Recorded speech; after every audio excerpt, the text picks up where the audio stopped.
오늘도 저희들에게 말씀하시니 하나님 감사합니다. 오늘도 우리에게 듣는 길을 허락해 주시고 우리의 심령 속에 이 말씀을 던지시며 하나님의 사람으로 우리가 어떻게 살아야 할지 주의 말씀을 들려주실 뿐만 아니라 또 이 말씀을 붙잡고 순종하며 살아갈 수 있는 은혜도 허락하여 주시옵소서. 예수 이름으로 기도합나이다. 아멘. 이제 오늘부로는 엘리사의 말씀을 끝내려고 합니다. 우리가 지난 작년부터 엘리야하고 엘리사에 대해서 우리 인물 중심으로 계속 말씀을 나눠왔기 때문에 이제 오늘 엘리사가 죽는 장면을 통해서 오늘도 이 11개 말씀은 오늘은 끝내려고 그러고 우리 다음 시간부터는 이제 마가복음을 제가 이렇게 정하였는데 제가 마가복음을 들어가기 전에 한 6주 정도는 특강을 하겠다 생각을 해서 특별히 그 탕자의 비유의 말씀을 가지고 한 4주에서 6주간 말씀을 함께 나누려고 합니다. 여러분들이 미리 말씀을 읽어 주시고요. 그래서 오늘은 엘리사의 이제 마지막의 죽음에 대해서 함께 우리가 교훈을 받고 또 은혜를 받기를 원합니다. 여러분 오늘 봉독한 말씀 보시면요. 실은 요아스가 우리가 참 익숙하지 않은 사람이에요. 여러분 지난 알다시피 아합 왕 중심으로 이스라엘 백성이 개타락하였기 때문에 하나님께서 아람의 하사엘을 통하여 또 예후를 새로운 왕으로 일으키셔서 아합의 모든 왕족들을 죽이게 만들고 또 이스라엘 백성들을 이렇게 멸절시키는 그런 내용을 우리가 살펴보았습니다. 그래서 이제 예후가 새로운 왕이 되었는데 이스라엘에 또 예후가 죽고 그 다음에 아들 요아하스가 17년간 이스라엘을 통치해요. 또 이 사람이 죽은 다음에 그의 아들 오늘 요아스가 또 이스라엘에 16년간 통치를 합니다. 결국은 이제 오늘 이 요아스의 왕이라는 이 사람은 이제 하나님의 심판이 끝난 한참 후에 사람이 소개되는 거죠. 이때 이제 엘리사가 죽습니다. 그래서 엘리사의 사역을 볼 때는 그가 한 20살 때에 부름받아서 10년간 엘리야와 함께 지내다가 한 60년 정도, 왜냐하면 5명의 왕을 거쳤기 때문에 한 60년 정도의 사역을 하다가 마치게 되는 그런 사건인데요. 우리가 지난 시간에 나누었던 말씀에 한참 이제 한 10년 이상의 엘리사가 소개를 안 되다가 오늘 마지막 그의 죽음을 소개하는데요. 이때 요아스가 찾아온 것입니다. 그런데 요아스의 사건, 요아스가 이스라엘 왕이 된 다음에 16년간 통치를 하는데 이 사람의 사건은 이거 하나만 소개해요. 여러분이 앞에 내용을 한번 보실래요? 요아스에 대해서 어떻게 소개하고 있는지. 10절에 유다의 왕 요아스의 제37년에 요아스의 아들 요아스가, 실은 여러분 요아스가 혼돈하시면 안 돼요. 그 당시에 남쪽의 유다에도 왕의 이름이 요아스였어요. 근데 지금 또 북쪽에도 요아스가 왕이 됩니다. 그 이스라엘 여러분들이 이 왕의 이름은 그 요아스가 죽은 다음에 그의 아들은 또 여로보암이 왕이 돼요. 그 이스라엘은 자기 아버지의 자기의 이름을 아들에게 물려줍니다. 그래서 거의 이름이 이 동일의 이름들이 많이 소개가 되고 있는데, 자 요아스가 사마리아에서 이스라엘의 왕이 되어 16년간을 다스리며 그런데 여호와 보시기에 악을 행하였다. 12절에 요아스의 남은 사적과 행한 모든 일이 유다 왕 아마스와 싸운 그의 모든 업적이 이스라엘의 역대 지략에 기록되지 아니하였는가.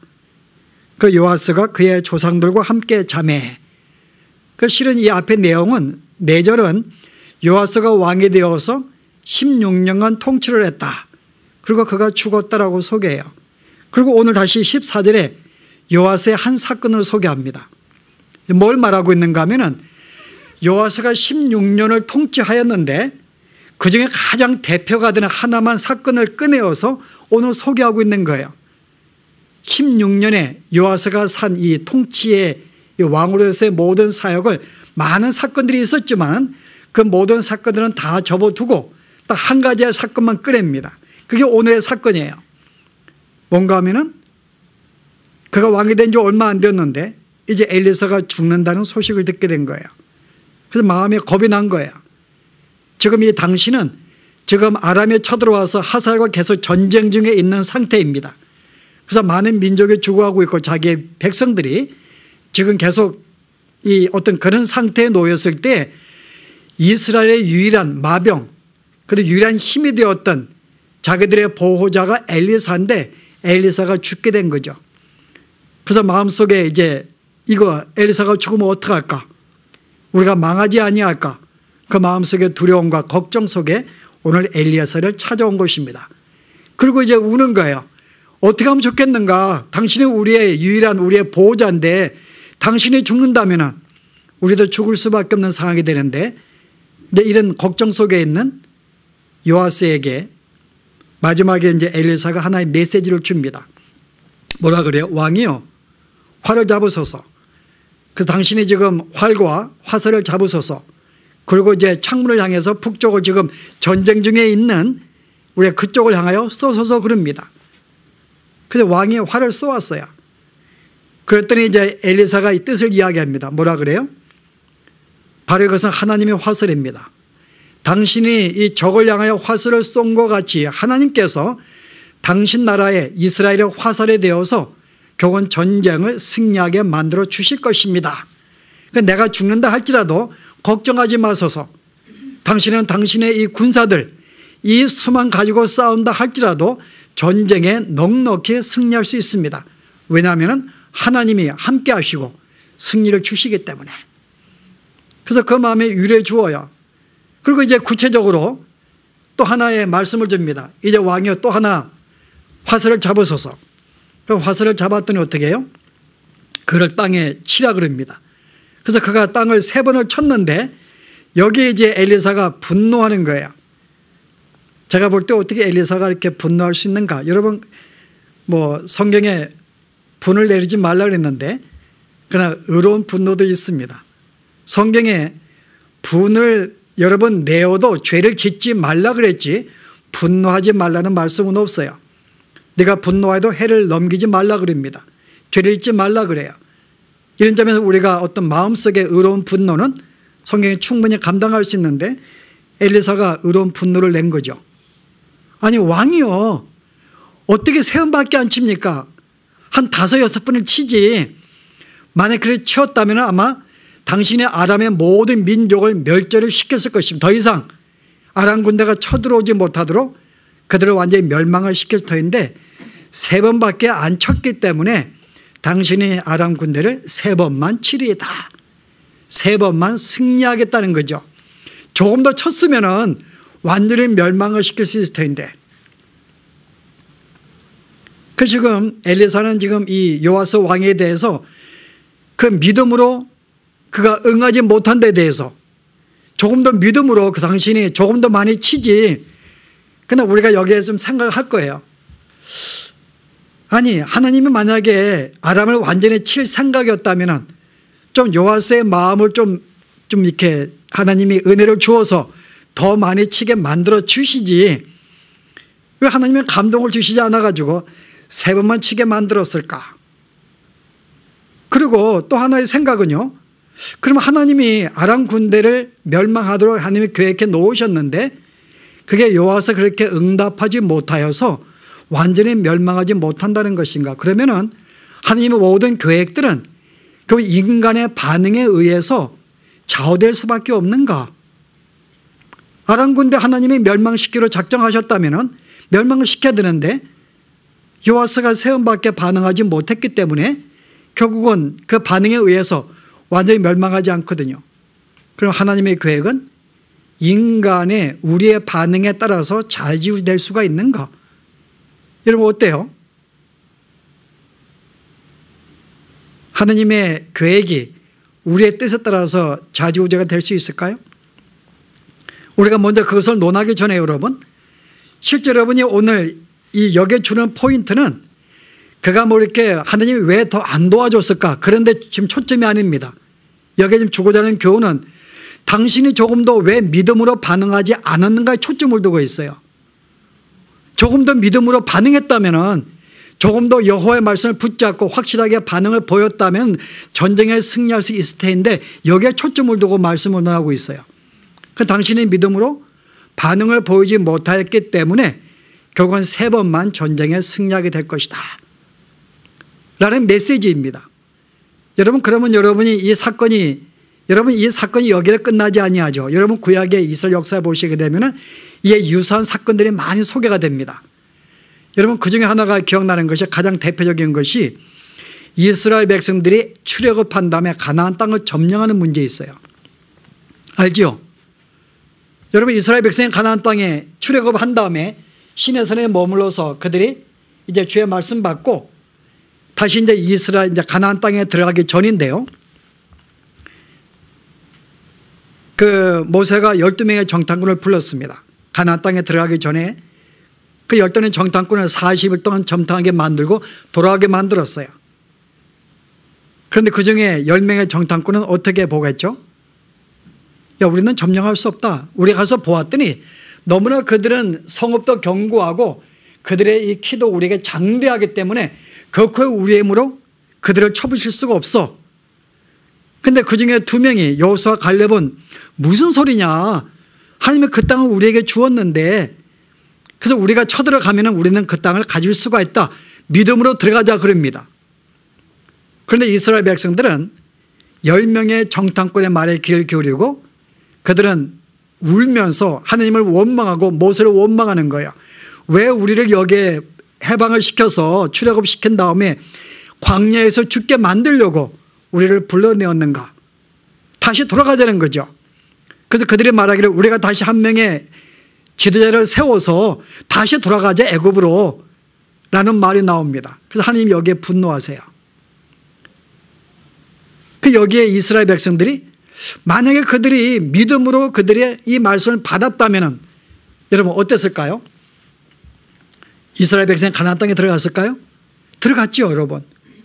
믿음으로 백성들이 그 말씀을 붙잡고 만약에 2명의 그 정탐꾼의 말을 듣고 하나님이 주신 선물이기 때문에 들어가면 우리가 가질 수 있다라고 믿음의 반응을 보였으면 그들이 들어갈 수가 있었어요. 그런데 그들은 그런 반응을 보이지 못했다 그 말입니다. 신명기에 보시면은 그들이 호렙산에서 가데스 바네아 가나안 땅의 이 이스라엘 땅의 지경까지의 거리는 10하루길이었더라. 신명기는 그렇게 시작합니다. 결국 우리가 10하루 만에 들어갈 수 있는 그 땅을 우리가 믿음으로 화답하지 못해서, 믿음으로 화하지 못해서 결국은 40년간 우리가 광야의 생활을 자처했다고 신명기는 그렇게 말로 들어가요. 믿음으로 화합하지 못했기 때문에. 그럼 오늘 우리의 생각에 만약 그들의 믿음으로 답변을 하였다면 그들은 가나안 땅에 들어갈 수가 있었을 것입니다. 그러나 그들이 화하지 못했어요. 그 여러분이 성경에 보시게 되면은 그 믿음으로 우리가 이 믿음으로 화해해서 응답을 받는 자가 있고 그러지 못한 자들이 많이 소개가 되고 있는데요. 여러분 생각에 우리 생각 과연 그러면 우리가 받는 이 모든 축복들, 우리에게 주어진 모든 약속들은 내가 믿음으로 이거를 받아야지만이 받을 수가 있는 것인가? 이런 질문이 있습니다. 여러분 어떻게 생각해요? 내가 믿음으로 받지 못하면 받을 수가 없는 것인가? 나에게 많은 약속이 주어지고 축복이 주어졌는데 믿음으로 내가 그걸 답변하지 아니한다면 받을 수가 없다는 말인가? 우리가 성경의 몇 군데의 케이스를 보고 생각해 보십시다. 여러분 마태복음 15장에 보시게 되면 가나안 여인이 예수님께 찾아와요. 자기의 딸이 병들어서. 그래서 뭐라는가 하면 주님이요 내 딸을 고쳐주십시오 그럽니다. 그러니까 주님이 뭐라 그래요? 야, 나는 이방인들 위해서 오지 않았어. 나는 이스라엘 백성들을 위해서 내가 이 땅에 온 거야. 그랬더니 여인이 그럼에도 불구하고 도와주소서 그래요. 그랬더니 예수님이 뭐라 그래요? 야, 우리가 이 상에서 내가 떡을 취해서 자녀의 떡을 취해서 개에게 주는 것은 합당하지 아니하다. 마치 그 여인을 개로 비유합니다. 내가 이 떡은 줄 수가 없어. 이건 자녀를 위해 준비된 떡이기 때문에. 그랬더니 여인이 뭐라고 답변하죠? 기억하시죠? 주여 맞습니다. 그러나 개들도 주인의 밥상에서 떨어지는 찌끄레기를 먹습니다 라고 이야기를 해요. 그러므로 나도 내가 개이지만은 내가 밥상은 내가 메인 음식을 먹지 못하지만은 떨어지는 음식이라도 먹고 싶습니다 그래요. 그랬더니 주님이 뭐라 그래요? 그 여인의 믿음을 굉장히 놀라시면서 내 믿음대로 될지어다.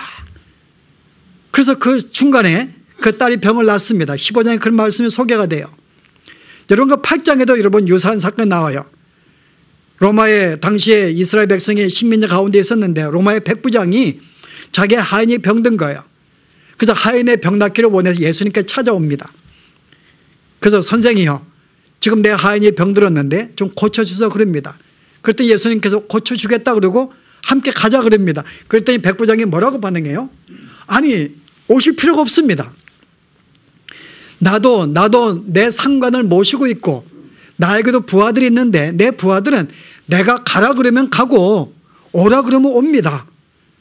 말씀 한마디면 순종하는데 여기 주님도 오실 필요 없이 말씀으로 그냥 명하십시오. 그럼 나을 걸 믿습니다 그래요. 그 예수님이 뭐라 그래요? 여러분 8장 보실래요? 예수님께 말씀이. 여러분 이 백부장의 그 말을 들으시고 뭐라고 이야기하시는가 하면은 10절에요. 예수께서 들으시고 놀랍게 여겨 따르는 자들에게 이르시되 내가 진실로 너에게 이르노니 이스라엘 중에 아무에게도 이만한 믿음을 보지 못하였느니라. 이스라엘 모든 가운데 이만한 믿음을 보지 못한 거예요. 그 이스라엘 백부장은 자기가 군대 생활 훈련을 통해서 충분히 그 정도는 역사한다고 주님을 믿었던 거죠. 그랬더니 어떻게 해요? 예수께서 백부장이 이르시되 가라 내 믿음대로 될지어다 하시니 그 즉시 하인이 나으니라. 그 성경에 보시면은 예수님의 그 말씀을 믿음으로 즉시 바꿔서 병을 낳은 존재들이 있어요. 믿음으로 화했기 때문에 그들은 흔들림 없는 믿음을 주님께 강구했다 그 말입니다. 가나안 여인도 떡 부스라기를 먹는 그걸 통해서라도 내 딸은 분명히 나올 수 있다는 분명한 확신이 있었어요. 백부장도 마찬가지입니다. 그래서 여기 볼 때는 그들이 믿음을 가지고 주 앞에 메어 달렸더니 믿음대로 그들의 모든 소원이 이루어진 것을 볼 수가 있습니다. 물론 우리가 믿음이 꼭 우리가 얻기 위한 것은 믿음의 역사는 아니죠.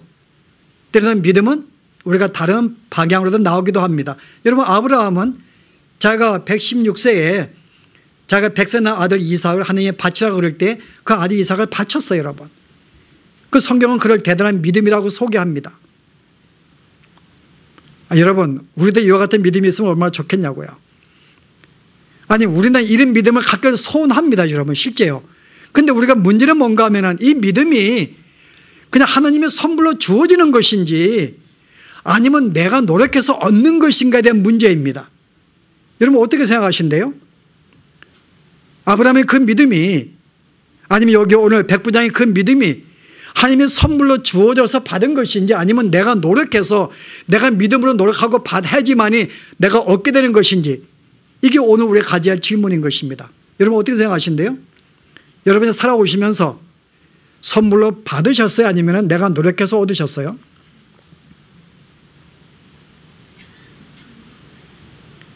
여러분 그 전에요. 여러분이 이 답을 제가 질문할 때 여러분들이 답을 잘 못하실 수가 있어요. 왜냐하면 제가 이해해요. 왜냐하면 오늘날의 그 대부분의 여러분 그리스도인들은요 우리가 하나님으로부터 무엇을 얻고자 하는 얻을 것을 요청하지 않습니다. 기대하지도 않아요.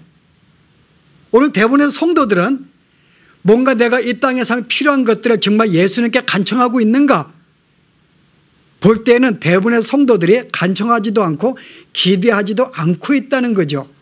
그래서 실제로 거의 아무것도 얻지 못하고 살고 있다는 것입니다.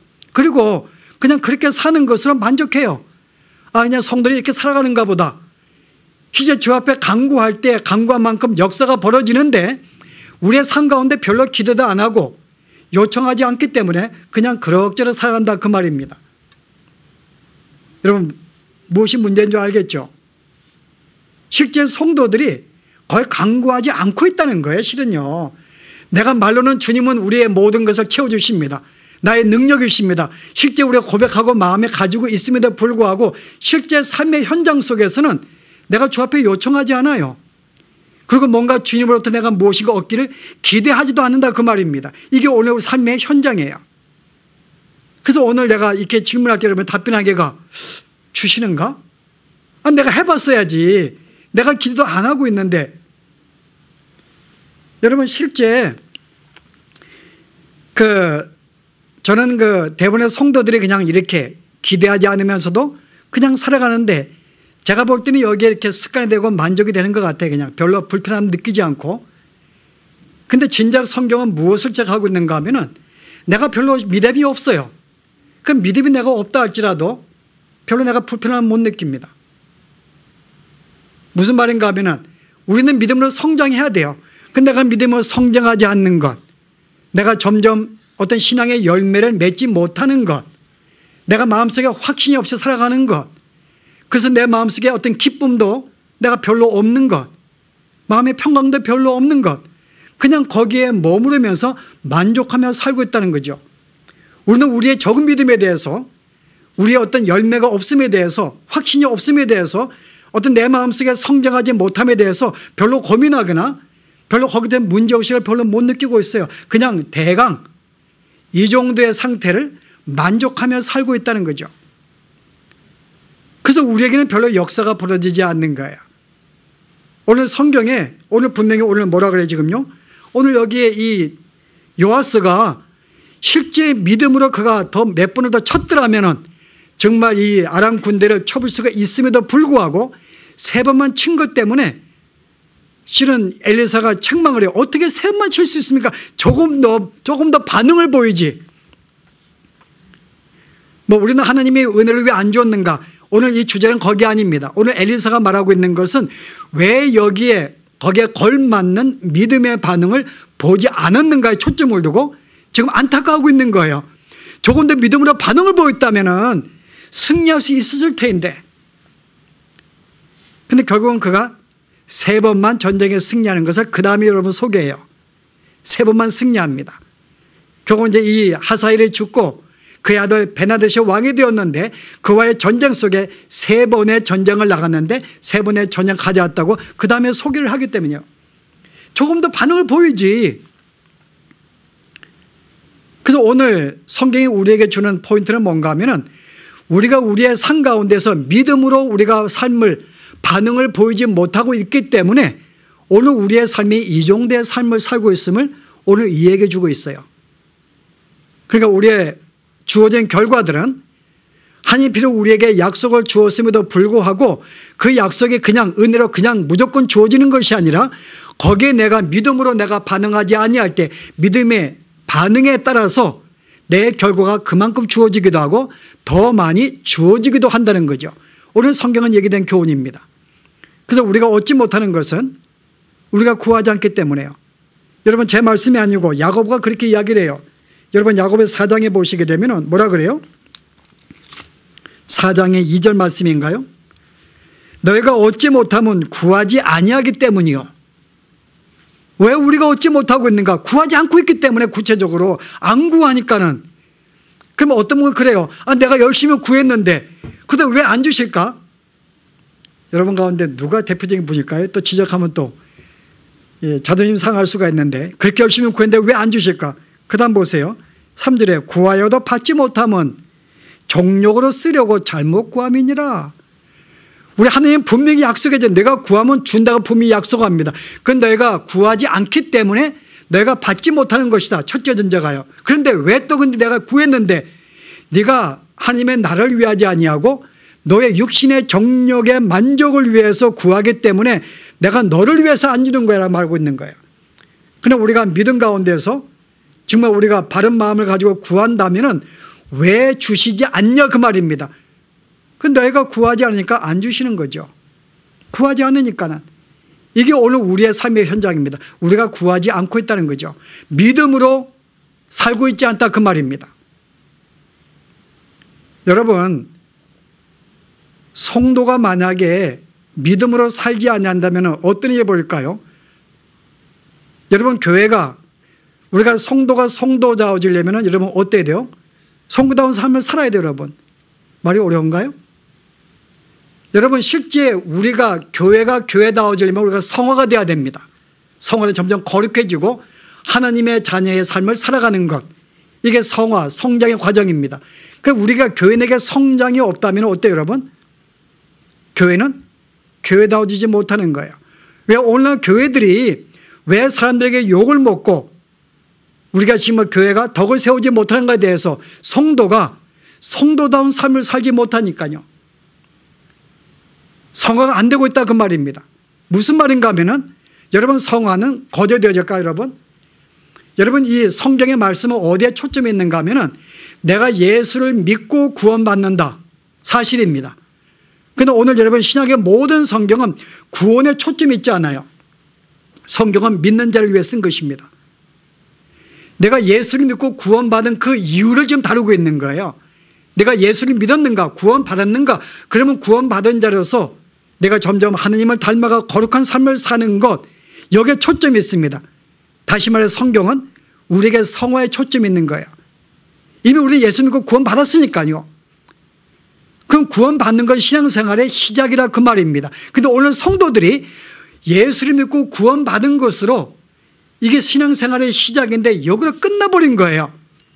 마땅히 성장을 해야 되고 성화가 돼야 되고 믿음 가운데 살면서 주의 어떤 응답 가운데서 응답을 받고 어떤 그런 충만한 축복된 삶을 살아야 되는데 이와 같은 삶이 우리에게 없다고 하는 거죠. 그런데 우리는 거기에 불편한 변도 못 느끼고 있어요. 그런데 오늘 성경은 은혜로 주어지는 것인가? 물론 은혜로 주어져요 여러분. 어떤 때예요? 실제 우리에게는 하나님이 예수를 믿기 전에 하나님이 우리에게 새로운 마음을 주셨어요. 그래서 예수를 믿는 순간에 하나님이 우리가 새로운 피조물을 만들어 주었기 때문에 우리가 에스겔서 말대로 우리에게 새로운 심령을 우리에게 주었습니다. 하나님이 함께 은혜를 하셨어요. 그래서 우리가 새로운 심령이 있기 때문에 내 마음속에 어떤 생각이 있어요? 선하게 살려는 생각이 있어요. 말씀에 순종하고 싶은 마음이 있어요. 주님과 교제하고 싶은 마음이 있어요. 여러분 그런 마음이 있잖아요. 그죠? 이런 마음이 없다면 여러분들은 성도가 아닙니다. 여러분은 건단자가 아니고 여러분은 구원받은 자가 아니에요. 최소한의 구원을 받은 사람은 성령이 우리 마음속에 있어 나로 하여금 새롭게 만들어준 사람은 최소 어떤 마음이 있는가 하면 그다음 말씀에 순종하고 주님과 교제하며 믿음 가운데 살아야지 그 소원이 있다 그 말입니다. 여러분 있죠 그죠? 우리 이 마음이 있어요. 그럼 이 마음을 갖는다 그래서 과연 그러한 삶을 살아갈 수 있는가는 별개의 문제입니다. 여러분 소원이 간다고 살아가는 건 아니에요 여러분. 여기에 걸맞는 훈련이 필요한 거예요. 여러분 제가 지난 주간에 어느 한 특강을 제가 서울대 공대 출신이에요. 이 사람이 특강하는 걸 제가 좀 보게 되었는데요. 이 사람이 한국 경제에 대해서 이야기를 하더라고요. 그래서 그 사람 초점 포인트는 뭔가 하면은 우리에게 이 경제가 발전하려면 아이디어가 필요한가? 번쩍이는 아이디어가 필요한가 그래요. 그 사람은 필요하지. 그런데 그런 아이디어는 수없이 우리에게 깔려 있다는 거예요. 너무나 아이디어가 많다는 거 우리에게는. 근데 문제는 뭔가 하면은 이 아이디어가 그렇게 적응이 그렇게 되어지도록 하는 과정이 필요한데 그 사람 말에 비하면 확장입니다. 발전. 그래서 이 영어로 스케일업 그래요. 스케일업. 그러니까 내가 아이디어를 붙잡고서 정말 그러한가 해서 계속 한번 해보는 거예요. 시행착오가 생깁니다. 실패하면 다시 실패를 거듭고 다시 한 단계 일어서요. 그래서 계속 실패를 경험하고 확장하는 가운데서 이것이 5년, 10년, 15년, 20년이 되어야지만이 그때 노하우가 생기고 그것으로 이제 언한 결실을 맺는다 그 말입니다. 그래서 아이디어는 많은데 이 아이디어가 스케일업하는 과정이 없기 때문에 결국은 경제가 서지한다는 거죠. 그래서 한국은 지금까지 이미 강대국이 이미 해놓은 그때 노하우를 가지고 노하우는 이미 설계도를 가져왔어요. 그래서 그거 가지고 이미 많이 만듭니다. 그래서 어느 정도의 흉내는 내고 경제는 발전했는데 그 다음에 스스로가 어떤 삶을 어떤 이 발전 스케일업 하지 못했기 때문에 우리는 우리는 뼈대가 없다는 거죠. 몇 개 한두 개는 있어요. 우리가 뭐 빼로리 같은 거 LG 빼로리는 세계 최강입니다. 그래서 이것은 어느 자동차 회사는 LG 거를 갖다 쓰려고 그래요. 가장 좋기 때문에요. 그만큼 그들은 몇십 년간 좋은 배터리 만들기 위해서 그들은 아주 막 실패하고 그 실패하는 것은 결국은 성공을 하기 위한 아주 필요한 단계라는 거죠. 그런데 우리는 실패하면 우리는 어떻게 돼요, 여러분? 우리는 용서가 없죠.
그래서 회사에 들어가도 열심히 하라는데 실패하면 안 되는 거예요. 이거보다 모순이 없는 건데, 여러분 신앙생활도 마찬가지입니다.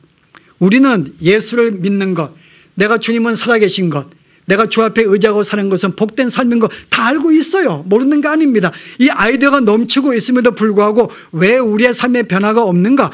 실제 그것을 붙잡고 씨름하는 이런 단계가 없으니까는, 습기와 단계가 없기 때문에 우리는 믿음에 성장하지 않는다 그 말입니다. 그래서 오늘 이대양 집사님이 기도할 때 뭐라 그래요? 우리의 그런 소원이 있는데, 그런 간구가 있는데 여전히 우리의 삶은 변화가 되지 않고 우리는 항상 처음에 배웠던 그 우리의 어린아이들 신앙이 여전히 있음을 오늘 안타까운 마음을 기도했는데요. 이게 우리의 삶의 현장이에요. 왜 그런가요? 훈련을 하지 않고 있기 때문에요. 훈련을 하지 않고 있기 때문에 붙잡고 씨름해야 되는데요. 그래서 저는 여러분들이 왜 우리가 성장하지 않는 것에 대해서 여러분들이 오늘 이 문제를 고민해야 돼요, 여러분. 왜 성장하지 않는가? 실험하지 않으니까요. 매어달리지 않고 있기 때문에. 그 성장하지 않는 거예요. 물론 하나님께서는 우리로 하여금 내가 계속 실험하지 않고 훈련받지 않아도 하나님은 가만히 계시는 분은 아닙니다. 거기에 우리에게 소망이 있죠. 물론 하나님은 우리에게 진짜 우리가 말을 안 들으니까는 우리에게 새로운 영을 창조해서 선한 마음을 갖게 했어요. 아이들을 주었습니다. 그런데 아이들을 끝나고 계속 훈련을 하지 않으니까는 하나님은 계속 어떻게 하실까? 내가 훈련하지 않으면은 계속 우리에게는 말씀해 주세요. 여러 가지 모양으로 설교를 통하여 또 어떤 성경 말을 통하여 친구를 통해서 계속 내 마음의 양심을 하나님 계속 주어서 계속 우리가 말씀해 주세요. 너 그러면 안 돼. 너 오늘 성경 봐야 돼. 너 기도해야 돼. 믿음 훈련 받아야 돼. 계속 우리에게 말씀해 준다 그 말입니다. 근데 계속해서 우리는 하루 날마다 삶 가운데에서 믿는 성도들은 계속 말씀을 듣기 때문에 고민에 빠지는 거예요. 살아야 되는데 해야 되는데 이 고민에 빠집니다. 그래서 이제 그 마음을 가지고 실제 한번 그렇게 하면은 되는데요. 그렇게 하지 않기 때문에 하나님은 가끔 가다가 우리에게 강권적으로 그렇게 살도록 치시는 게 문제가 있는 거죠. 계속 말씀해 줘도 안 되니까 안 되겠다. 이제는 한번 내가 자극을 취해서 환경을 바꾸기도 하시고요. 병에 문제도 주기도 하고 어떤 상황을 바꾸어서 뭔가 삶이 어려워가지고 뭔가 주님을 찾게 만들고 하는 방법을 주세요. 그래서 하나님은 그 방법은 부득불 쓰시는 거죠. 내가 말해서 들으면 되는데, 훈련하면 되는데, 물론 제가 이 말은 여러분이 이 말씀을 듣고 돌이킨다고 생각하지 않아요. 이미 우리는 가는 세대이기 때문에 50이 거의 지금 돼가잖아요. 그죠? 50이. 제가 10년 전에 왔을 때는 40대였는데 그때 제가 조금 더 강조했으면 훈련이 됐을 텐데 지금은 이제 50이 되고 이제 60 되면서 제가 말한 대로 바뀌겠냐고 내 생각이 고집이요. 그래서 저는 여러분에게 소망을 안 두지만요. 뭔지는 여러분 우리 자녀들은 어떻게 해요? 자녀들에게 소망을 우리가 둬야 되나요? 근데 자녀들도 훈련을 받아야 돼요, 여러분. 근데 부모가 내가 훈련을 하는 가운데에서 내가 경험을 하고 넘어가지고 내가 이 경험 속에서 아이들의 훈련을 시키면은 아이들이 어릴 때는 쉽게 훈련이 돼요. 그래서 얘가 이제 대학생 될 때는 부모가 강조 안 해도 성경을 보게 되고 기도하게 되고 나눠주게 되고 주님을 찾게 되는데 어린아이부터 우리가 이런 삶이 애들에게 주어지지 않으면요.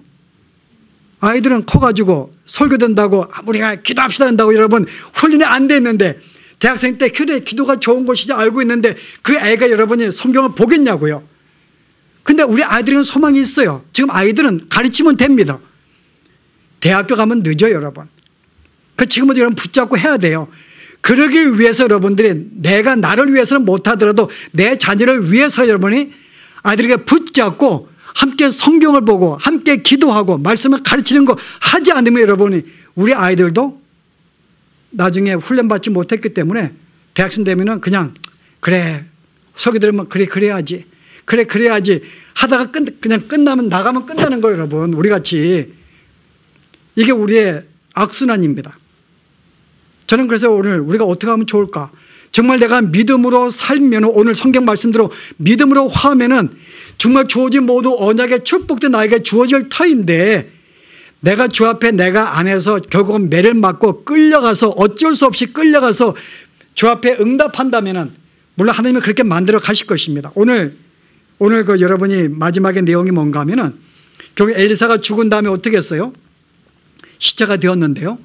어떤 사건이 벌어지는가 하면은 어느 한 장사를 지낸 사람 자기 사람이 죽어가 장사를 지내러 가는 중에 갑자기 더욱다가 몰려오니까는 급해가지고 시체를 그냥 무덤 속에 던져버린 거죠. 그게 엘리사의 시체에서 던져버린 거예요. 그랬더니 이 시체가 살아난 거예요, 여러분. 저는 여기에 많은 교훈이 있지만은 제가 오늘 여기서 한 가지 건지고 싶은 것은 비록 죽은 시체를 할지라도 하나님께서는 여전히 생명을 살린다는 거예요. 여러분 이 당시에 성경에 쓴 배경은 당시 이스라엘 백성이 포로로 끌려가서 지금 70년 포로 생하고 있는 때예요, 여러분. 소망이 없다 그럴 때 여러분 그럴 필요 없어. 내가 너에게 소망을 줄 거야 라는 메시지를 준 것입니다. 하나님은 너희가 말을 안 들으면은 내가 너를 쳐서라도 내가 만들어 갈까 우리에게 약속의 메시지가 있지만요. 그 여기는 아픔이 있죠. 하나님 우리의 환경을 바꾸시고 때로는 병을 주기도 하고 사업을 안 되기도 하고 고통을 가해서 주는 것은 고통 가는데 왜 매 맞고 여러분 가냐 그 말이에요. 오늘 성경에 매 맞기 전에 스스로가 훈련하자 그 말입니다. 그래서 오늘 훈련 여러분들이 어려운 거 아니에요. 자, 우리가 육신에 살기 위해서 제가 많은 내용들이 있지만 오늘 짧은 시간에 줄 수가 없습니다. 하나만 제가 나누고 싶은데요. 우리가 육신의 건강에 성장하기 위해서 뭐가 필요할까요? 밥이 필요해요. 예, 쉬운 답입니다. 그러면 우리의 영혼에 살기 위해서 날마다 뭐가 필요해요? 영혼의 양식, 말씀이 필요합니다. 여러분이 날마다 말씀 먹지 아니하면은 여러분이 20년에 가고 30년에 가도 여러분의 영혼은 성장한다고 기대하시면 안 돼요. 절대 성장하지 않습니다. 말씀을 내가 먹지 않는데 말씀을 먹을 때 우리 말씀 가운데 하나님이 거기에 찾아와 주시고 나에게 만나 주시고 나에게 도전하시고 하시는데요. 내가 말씀을 대하지 않는데 어떻게 내가 도전을 받냐 그 말이에요. 그것도 안 하면 하나님 나중에 쳐가지고라도 말씀 보게 만들어 주시지만은 일상적인 삶 가운데 하나님은 강제를 안 하십니다. 말씀 먹어야 돼요. 근데 우리는 성경을 안 보거든요. 자, 그러면 방법은 뭘까요? 그래서 하나님은 이런 방법을 주세요. 일주일에 한 번씩 모여서 예배해. 그 예배하면은 내가 듣기 싫어도 여기 목사가 30분 설교할 때 앉을 수밖에 없으니까 여기 나간 사람 어디 있는가요? 미움받으려고?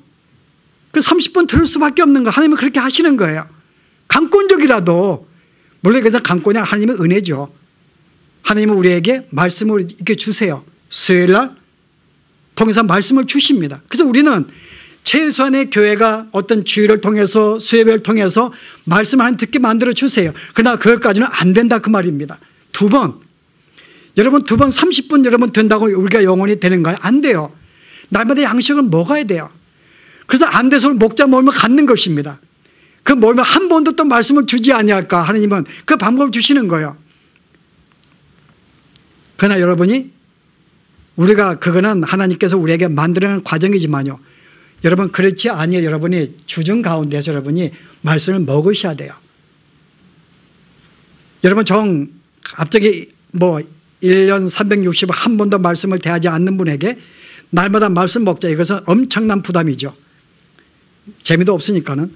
여러분 일주일에 한 번 정도 말씀 보세요. 여러분 일주일에 한 번 타협하는 것입니다. 힘들까요? 한 달에 한 번씩 보실래요 여러분? 일주일에 한 번 정도 여러분이 말씀 보는 여러분의 소망을 안다고 그랬어요. 여러분의 자녀들에게 일주일에 한 번 붙잡고 함께 예배하면서 말씀을 나눠주세요. 일주일에 한 번씩 여러분 굉장히 큰 훈련입니다. 여러분 그렇게 훈련을 하는 가운데 여러분이 말씀에 기쁨이 있고 영의 풍족함이 있고 거기에 즐거움을 누리면서 여러분이 나중에 그 훈련이 되면은 하지 말라 그래도 여러분이 말씀을 대할 수밖에 없어요. 그래서 말씀을 먹는 분들은 어느 순간 내가 여행 가서 한 말씀 못 대하면은 너무 마음이 답답한 거예요. 여러분 습관 가운데서 여러분 그래서 경건의 연습은 유익할까요 여러분? 훈련은요? 경건의 연습은 굉장한 유익입니다. 성경 보실래요? 디모데 전서에 보시게 되면은 4장에 7절 말씀이에요. 경건에 이르도록 내 자신을 연습하라.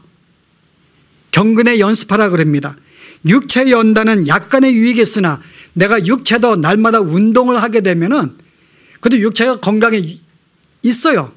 이거 약간의 유익은 있지만은 경건의 연습은 범사에 유익하니 금생과 내생에 약속이 있느니라.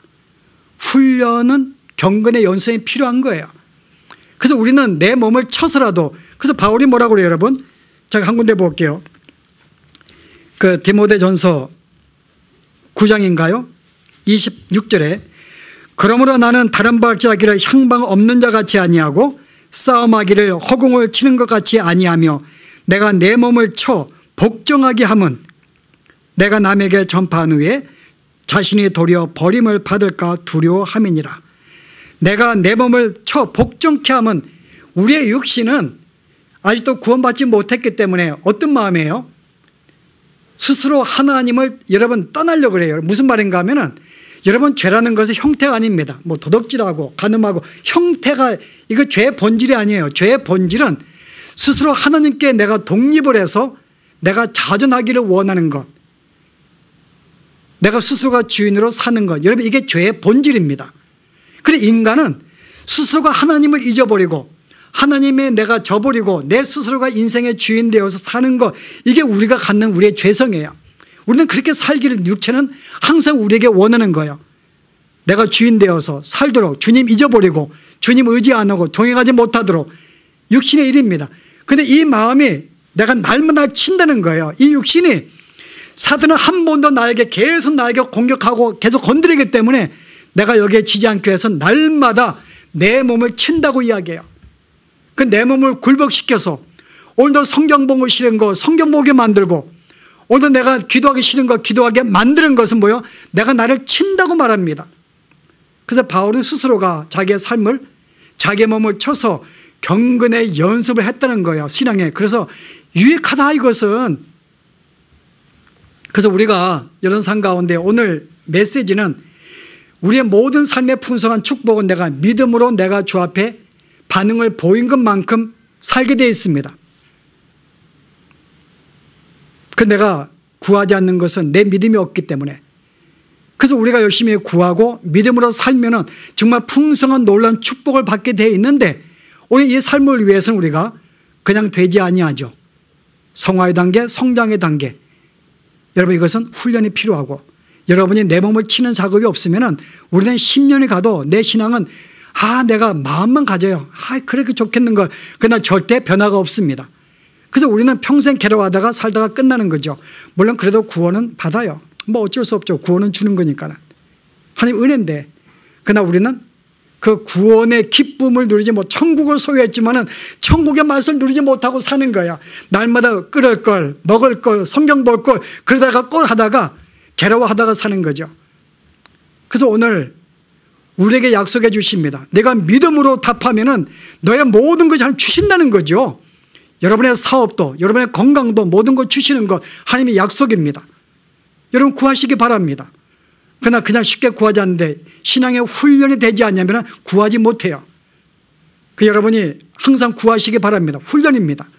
그리고 여러분 말씀 보세요. 제가 볼 때 가장 중요한 것은 말씀을 떠나고서는 우리의 믿음이 성장하지 않습니다. 그래서 내 몸을 쳐서라도 오늘 하루에 내가 일주일에 한 번 정도 뭐 훈련하시고 정말 내가 이제는 모여서 가정예배 드리시고 성경 가르치시고 그래서 아이들로 하여금 그게 훈련이 되어서 이제 대학교 갈 때는 자연스럽게 교회 가지 말라도 교회 가게 되고 정말 주 앞에 물질에 들이지 말라도 드릴 수 있는 남을 섬기지 말라도 섬길 수밖에 없는 그런 상황은 이게 훈련이 필요하니까요. 여러분 스스로 훈련하시면서 아이들에게 훈련하시기 바랍니다. 내가 훈련되지 않으면 여러분 아이들에게는 경험을 이야기해 줄 수가 없는 거예요. 내가 그렇게 못 사는데 저는 이 말씀을 준비하면서 어떻게 내가 성장할 수 있을까 너무나 많은 생각했는데요. 주원 시간 다 할 수 없는 마음에 좀 아쉬움과 안타까움은 있어요. 물론 성장하는 게 내가 노력해서는 한 단어로 끝날 수가 없지만은 순간순간 주의 역사하심과 도우심과 주의 말씀하심과 강권하심이 내가 있지만은 그 내 믿음이 언젠가는 성장하겠지만은 그의 도우심으로 그런데 불구하고 우리가 할 일이 있는데 하나님은 우리에게 우리의 어떤 반응에 따라서 결과가 달라진다고 말씀하고 있는데 자 그렇다면 우리에게 이와 같은 믿음을 가질 필요가 있지 않는가. 이 믿음은 그냥 주어지는 것이 아니라 여러분의 어떤 훈련과 여러분 마음의 소원과 수없는 우리의 어떤 이 싸움 속에서 이 신앙에 갖는 줄 알고 여러분이 그와 같은 이 훈련의 삶을 소원하시고